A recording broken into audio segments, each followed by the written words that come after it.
네, 여러분 안녕하세요. 네, 반갑습니다. 네, 다시 성경으로 사무엘하 5장부터 10장까지의 이야기를 오늘 여러분과 함께 나누려고 합니다.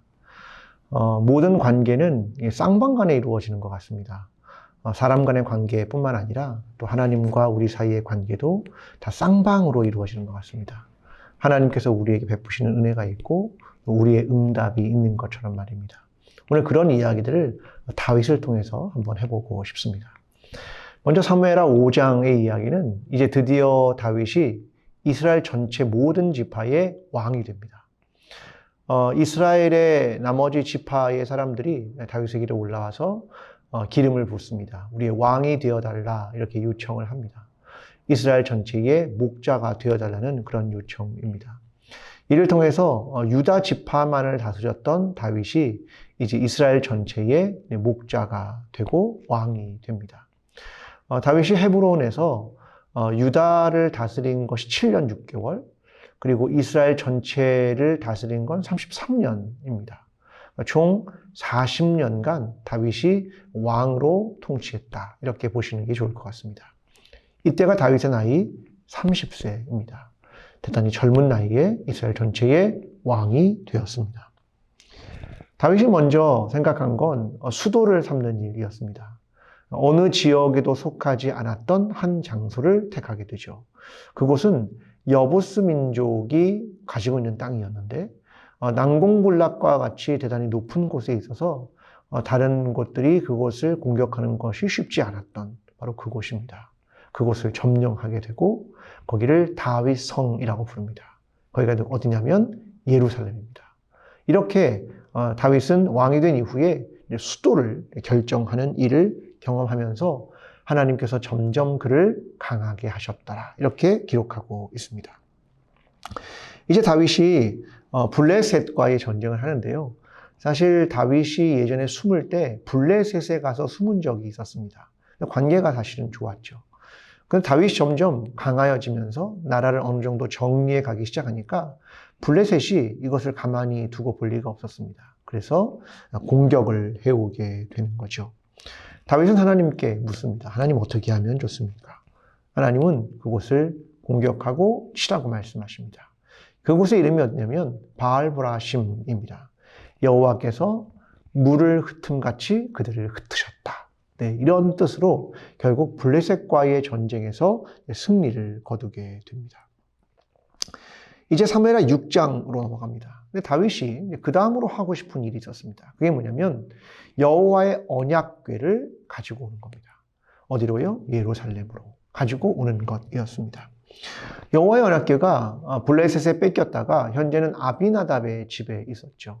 근데 그곳으로부터 이동하는데 이동의 수단을 새 수레를 사용하게 됩니다. 거기에 실어서 옮기게 되죠. 그런데 옮기다가 하나님과 충돌하는 일이 생깁니다. 바로 소가 뛰면서 웃사라는 사람이 언약궤를 붙들게 되죠. 그때 하나님과 웃사 사이에 충돌이 일어납니다. 자, 이것은 어떠한 의미가 있느냐? 사람에 따라 여러 가지 이야기를 하지만 여호와의 언약궤는 원래 제사장들의 어깨로 옮기는 겁니다. 그러니까 이 방법에 있어서 다윗이 몰랐다라고 하는 점이죠. 그리고 충돌했다라고 하는 건 하나님과 인간 사이에 간극, 거룩하신 하나님, 그 절대적인 하나님과 인간 사이의 간극을 보여주는 그러한 충돌이었습니다. 이제 결국 예루살렘으로 가지고 오지 못합니다. 어디로 가져가느냐? 오벳에돔의 집에 있죠. 거기서 석 달을 머물게 됩니다. 하나님은 오벳에돔의 집에 복을 내리셨다. 그래서 다윗은 다시 한번 용기를 냅니다. 그래서 여호와의 언약궤를 이번에는 옮기게 되죠. 어떻게 해요? 제사장들이 어깨에 매서. 다윗은 너무나 기쁜 나머지 에봇을 입고 춤을 추었습니다. 속살이 보일 만큼 말입니다. 이를 보고 있던 사람이 누구냐면 사울의 딸이었던 미갈, 그러니까 첫 아내죠. 첫 번째 아내였던 미갈입니다. 그가 다윗을 업신여겼다. 그렇게 기록합니다. 결국 미갈은 하나님께서 그의 태의 문을 열어주지 않고 결국 자녀가 없이 생을 마감하게 되었다. 이렇게 이야기가 흘러갑니다. 결국 다윗은 수도를 정할 뿐 아니라, 그러니까 정치의 중심지를 만들 뿐 아니라 여호와의 법궤, 언약궤를 예루살렘으로 옮기는 일을 통해서 정치와 종교의 중심지로서의 예루살렘을 만들어 가게 됩니다. 자, 사무엘하 7장으로 내용이 넘어갑니다. 7장은 그 유명한 다윗 언약이라고 하는 것입니다. 다윗이 어느 날 나단 선지자를 통해서 이런 이야기를 하게 됩니다.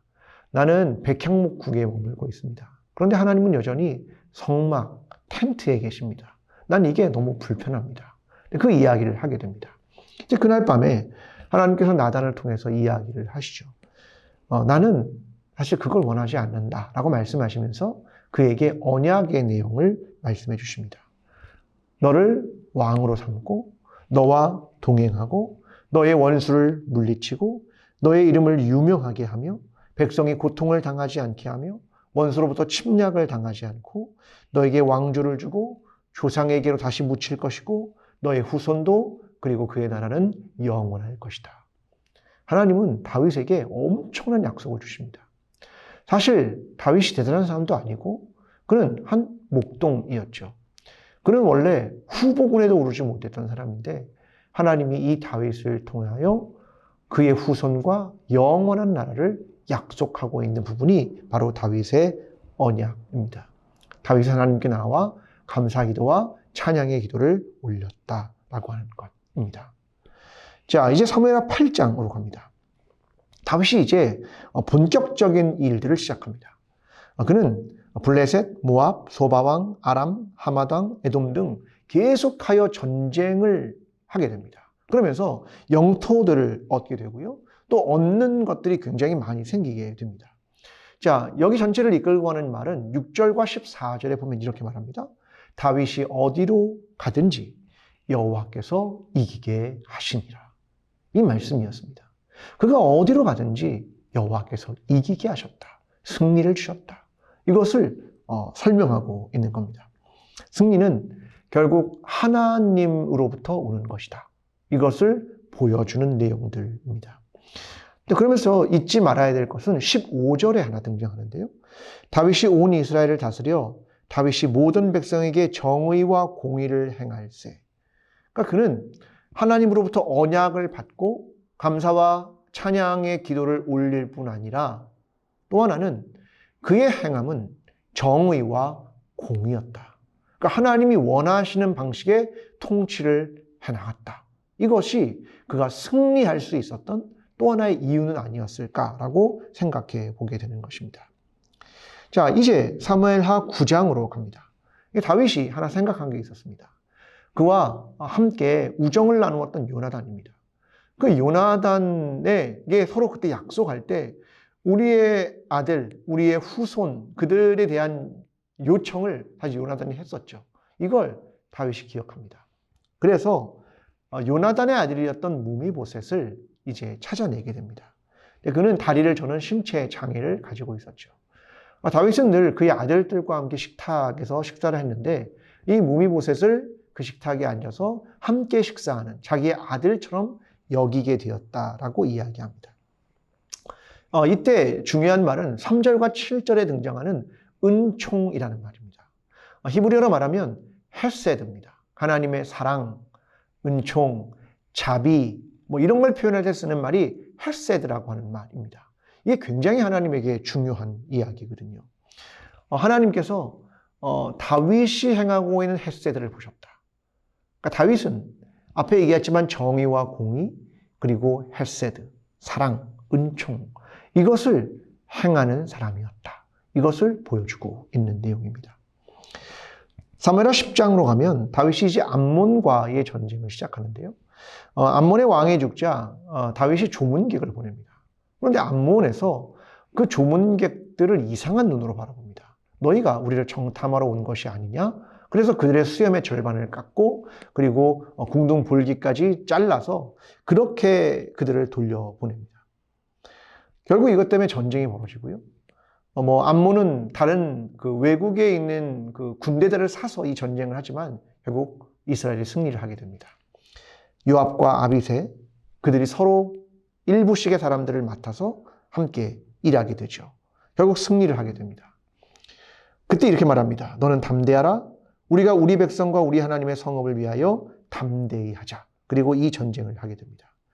결국 하나님의 도우심으로 다윗은 승리를 경험하게 되죠. 여호와의 궤도 옮기고 이제 예루살렘도 정하고 결국 다윗은 하나님으로부터의 언약도 받게 되는 하나님의 은총을 얻게 되죠. 그리고 다윗도 역시 정의와 공의와 헤세드를 행했다.